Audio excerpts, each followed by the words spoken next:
Hi, it's John from Android Addicts, and today we're going to be looking at the Gamesir X2. So this controller comes in at around $69.99, that's pounds and in dollars, and it's basically a sort of similar design to the Razer Kishi. There are a few differences which we're going to go through, but this is what you get on the box itself. So we have a Pro Grip eSports class thumbsticks, an air cooling design, one-click screenshot, and nothing on the side there. This is it on the back. I'll leave it there for a few moments. And what we're going to do is just get straight into the box and see what is inside. So we're greeted with a welcome to Gamesir world, which is a nice little way to say hello. Now I understand that there's actually some bits and pieces in the top bit here. So let's have a look. We've got a user manual. Let's just quickly open that up and have a look.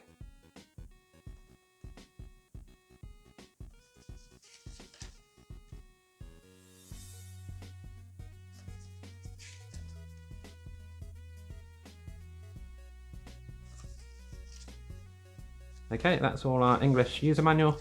We have a lovely Gamesir sticker. And we have sort of warranty card. So let's move that to the side, and here is the controller itself. Let's take it out of the box. So here we are. This is the front of the controller. And here's the back. And straight away it feels quite light. It does feel sturdy, although perhaps a little plasticky. Not cheap plastic though, it feels like a nice, it's the same sort of plastic you'd expect on a sort of Xbox controller or something. It does feel reasonable, good quality. Sticks feel okay, we'll be testing those shortly. Now my main worry at the moment is the D-pad, because that's actually, rather than one that you can roll around, it's sort of separate buttons, but I'll be testing that and seeing how that works. We have the A, B, X and Y buttons here. They are in black, so hopefully you can see those. Interestingly, the A and B and the X and Y are reversed to what you'd expect on an Xbox controller. Here in the top left, we have the select button and a start button.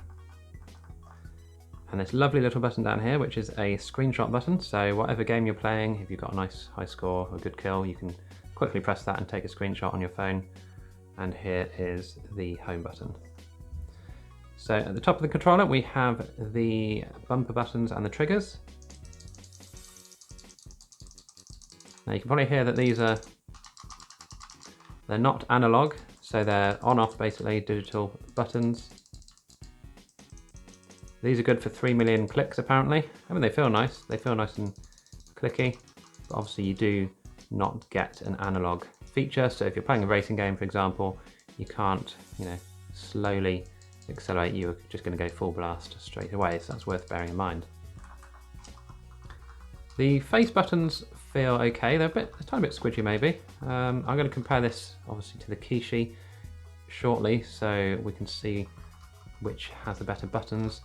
But overall, it does feel very nice in the hands. It's not too heavy. There's obviously no battery in here because this is powered by your USB-C port, as you can see here on the left. We have some indicator buttons here, which will show when the controller has power and when your phone is being charged. And that's pretty much it. So if we have a look at the USB port here, we can see obviously USB-C, it's in the center, so your phone must have a central USB-C port for it to, be properly inserted into here. I'm guessing if it was slightly off center, you probably could still put your phone in, but it may look a bit funny if your phone's sticking out a bit.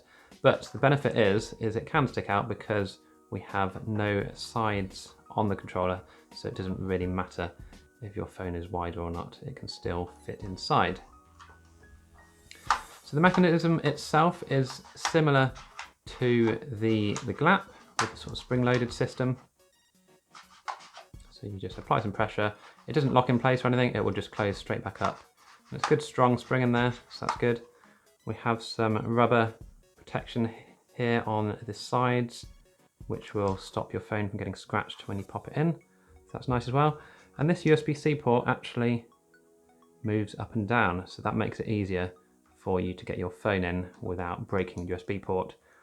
And we'll have a look at that in more detail shortly, but you can go either way with that port. You probably just spotted on the bottom here, we have a USB-C charging port. That is for charging only, and it does only support certain phones, which we'll go into a bit later, but that's worth bearing in mind. Here we've got some nice grips on the back. So you can see this textured feel. It's quite a nice feel, so if you do get a bit sweaty when you're playing, that will hopefully help you keep your grip. The surface on the back of the gamepad, as you can see, is this sort of textured rubber with the Gamesir logo in the back. That's quite a nice feel to it, and that's pretty much the controller all summed up there. So I'm going to stick a phone in and we'll see how it looks, and then we'll do some testing of the analog sticks and the buttons, make sure everything's working, and then we'll try playing a game, and we'll also compare it to the Razer Kishi. So I've put some time codes into the video so that you can skip to any section you want. First up, I'm going to go through putting a phone in, what it's like and how it works, and then we'll move on to testing the actual controller. Okay, so on the back of the box itself, it says it supports phones up to 167mm. Now, I've got the S20 Ultra here, which is 164.8, so this should easily fit inside the controller. So let's try it out. We're going to put in, as you can see here, don't forget this lifts up, so I'm going to squeeze in the phone from the bottom first, pull it out slightly, stick that in. It's not very difficult really, and then we just pull this open until the phone is in place. So that's our phone inside the controller. As you can see here, it's almost at its limits here. You can see there's a slight bit of bend because the phone is so big and wide, but it feels very solid in the hands, and it kind of looks almost sort of Nintendo Switch like, doesn't it, in that sort of form factor.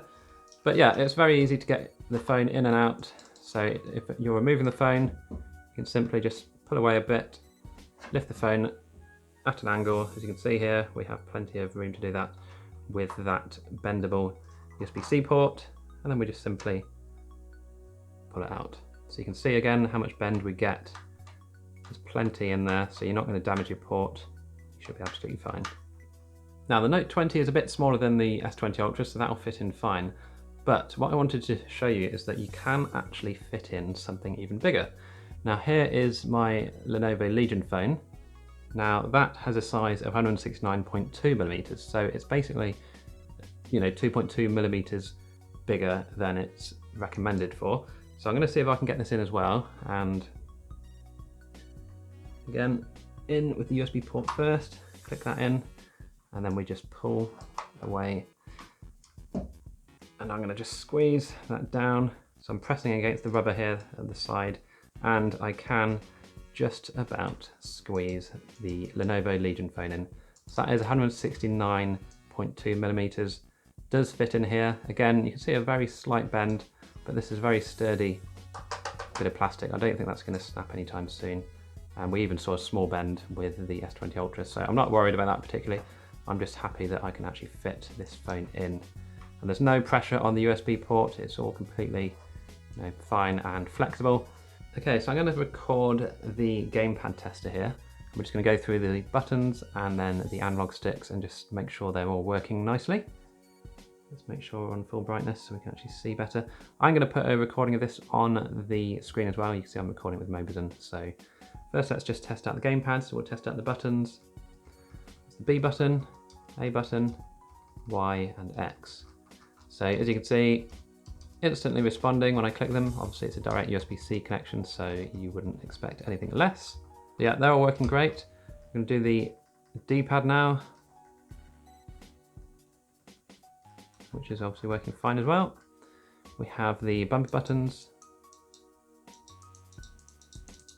Again, they feel nice and clicky, nice and easy to press, and the trigger buttons. Again, absolutely fine. We have analog stick clicks, which are working great. We have a select button and a start button. Now the button in the bottom left here is a screenshot, so that won't appear here in the Gamepad Tester. And obviously we have the home button, which will take us back to the home screen if we were outside of this app. Now, as you can see, this is a mode button, so that's a good sign. That means it should work in the Xbox Game Pass app as the Xbox home button, as that is actually a mode button. So we'll test that out a bit later as well. But I just want to go through the axis of the analog sticks to make sure they're all okay and working as expected. So again, I'm going to just try and draw a circle here. You see, it's not quite reaching as far as it does on the other axis here, but it is nice and smooth and a quick response. So I'm going to try and just fill in this quadrant here if I can.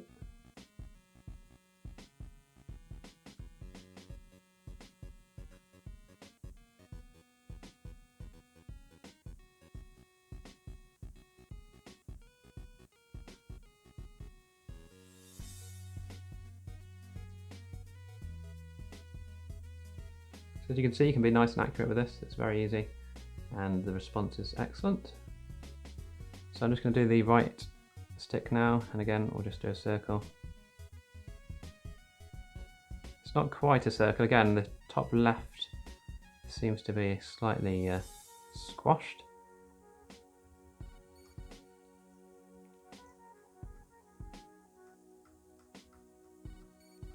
And again, I'm just going to try and fill in one of these quadrants here.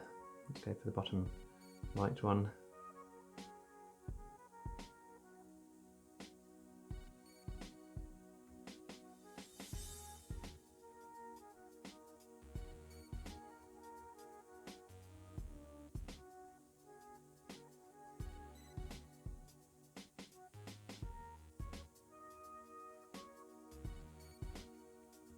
Okay, so I think we're happy that this is fine. I'm just going to go through quickly and fill in the rest just very roughly, just so you can see there are no dead spots at all here on this controller. So what I next want to do is compare these buttons to those of a competitor such as the Razer Kishi here. So you can see the differences between these two. If I just open this up. Here we have a sort of more flexible controller, as in flexible, there's no support. Whether this is a solid feeling, controller, you don't feel like anything's moving or going anywhere. So we have a look at these side by side. This is the Kishi versus the Gamesir. You can see the Gamesir is narrower. It has a bit more grip at the back here, as you can see, on the place where you're going to put your hands. Side by side, there's a lot more airflow on the Kishi available because there is no back basically, but there is still enough airflow, as you can see through here, for your phone on the Gamesir, so that's not anything really to worry about. So yeah, the main difference is really that the Kishi has no back, so it's a lot less solid feeling compared to the Gamesir. So I'm just going to go through the buttons themselves. So the actual face buttons, they feel looser on the Kishi and a tiny bit tighter, but maybe a bit squidgier on the Gamesir. So they have their pros and cons, each of them. I'd say the main problem with the Gamesir is that the A and B and X and Y are reversed when compared to the Kishi, as you can see here. So if you're used to A, B, X and Y in this orientation, then you may struggle slightly with them being changed on the Gamesir here. If you're used to a Nintendo Switch, for example, however, you'll be absolutely fine and at home with the Gamesir straight away without any problems. So the analog sticks, I probably would say I prefer the Kishi one over the Gamesir. These still feel nice, but I think the Kishi is slightly looser, which is something I'm more used to. These potentially would get a bit looser over time, but they're very sort of, I don't know how to describe it really.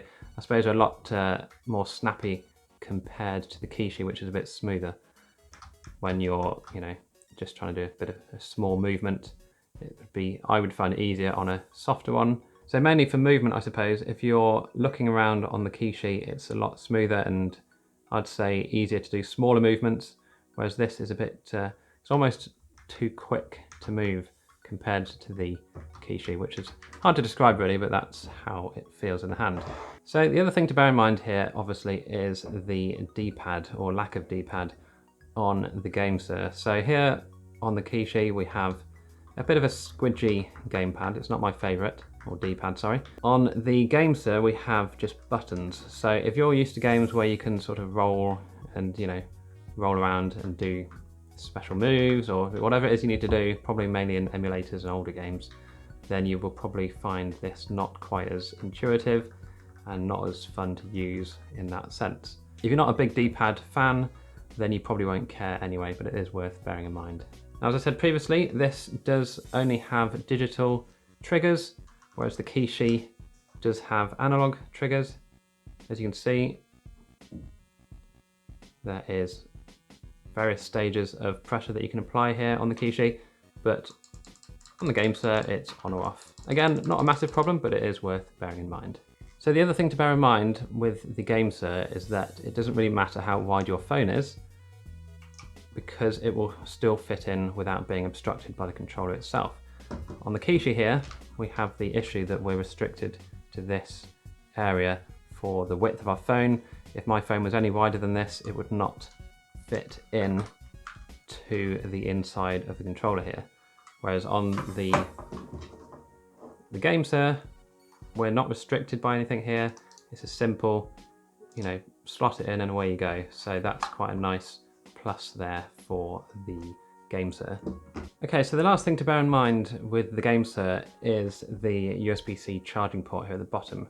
Now, for some reason, this isn't actually compatible with all makes and models of phones. So I didn't have any problems with my Razer Kishi, but I have noticed that if I put my S20 Ultra in here, it will not charge. It charges this Lenovo Legion phone okay, but after looking on the Gamesir site, we can see here the charging is actually only supported in certain phones. So the Google Pixel 4 XL, the Samsung Galaxy S20 Plus, whereas mine's the Ultra, so it doesn't support that.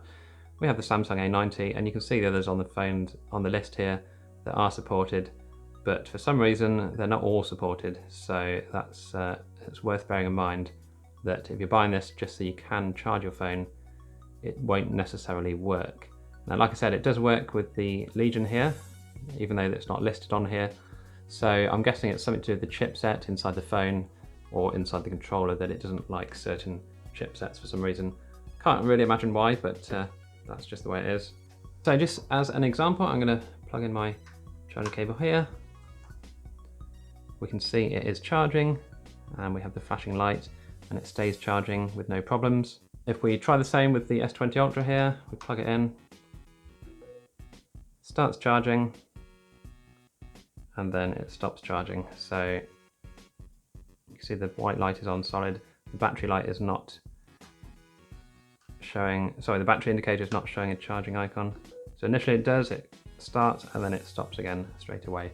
So it's a bit of a shame really, because I would have used it obviously on my S20 Ultra probably all the time really if I could have done, but sadly it does not support this phone itself. But like I said, it just depends on whether it's officially supported or whether you're lucky, I suppose, as to whether it will work for you. With the Razer Kishi, I had no problems with any phones. They all charged up, through the USB-C port with no problem. Okay, so I'm just going to play a bit of Fortnite, and you can just have a quick look at the controls, see how they're reacting. I mean, as you can see, they're pretty much absolutely fine. The only thing to bear in mind, obviously, is that the buttons are perhaps reversed to what you're expecting. So obviously A, B, X and Y are in different places. But to be honest, after playing with this controller for a while, I've actually gotten used to it, and it hasn't actually been as much of a problem as I thought it may have been originally. So I'm actually quite happy with the layout. I've gotten used to it, and like I say, I think you probably would as well if you were going to use it too. So what I want to now do is go through a game using the D-pad, and then we'll just see exactly how this works in comparison to a sort of standard D-pad that you may be used to. Okay, so here we are in a classic game of Sonic 2, and as you can see, the D-pad's working absolutely fine. And it's very responsive, but yes, it doesn't have the nice feel of sort of rolling around like you'd expect on a sort of standard style D-pad like this. So if you're trying to quickly, you know, go left, right, or up or down, it is a lot more difficult when the buttons are separated like this. So as you can see, you can still just about do it, but it doesn't feel very nice. So the D-pad works absolutely fine, and obviously the buttons are responsive as you'd expect. But it is worth bearing in mind for retro games like this, it may not be that usable. So I'm just going to try out the screenshot feature. So let's just try that, and that's working fine. So that's quite a nice little addition there to be included on the front of the gamepad. So overall, I really like the Gamesir X2. It's, like I say, it's the same price as the Kishi, but it does feel a lot more solid in the hands. Now there are obviously a few slight niggles, such as the USB port not charging every type of phone. The D-pad isn't brilliant. I suppose the analog sticks could have been a bit bigger, and they're maybe a bit more concave. These sort of stick up slightly, if you can see that, whereas the Kishi ones have a sort of little concave section on the top.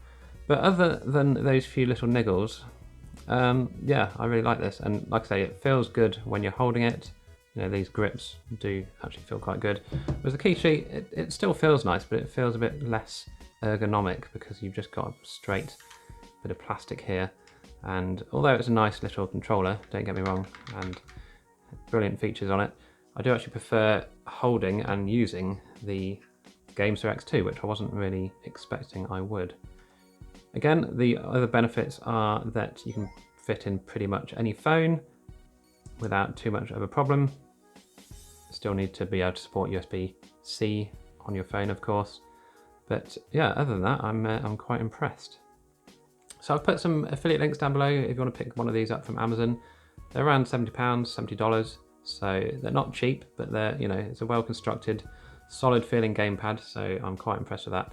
Like I said, just a few little niggles here and there with this, but other than that, it's quite nice. I've put a link in the top right if you want to check out the Game Pass gameplay. I played Doom on this the other day and it worked really well, so I was quite impressed with that. So it does support Game Pass, it supports Fortnite and Call of Duty and anything else that obviously supports X input. If you have a game which doesn't support X input and you want to use it, then you can use Panda Gamepad Pro to map the controls to the screen. Again, there's a link down below if you want to check that video out. Okay, so I hope you enjoyed the video. If you did, please click the like button and subscribe to my channel for more videos in the future. I have now enabled memberships on the channel, so if you click the join button, you now get access to some exclusive bits and pieces. So check those out, and anything earned from memberships will just go straight back into the channel, so I can keep buying bits and pieces and reviewing them for you guys. So if you have any questions regarding the Gamesir at all, leave them down below in the comments and I'll do my best to answer them. And until then, I will see you in the next video.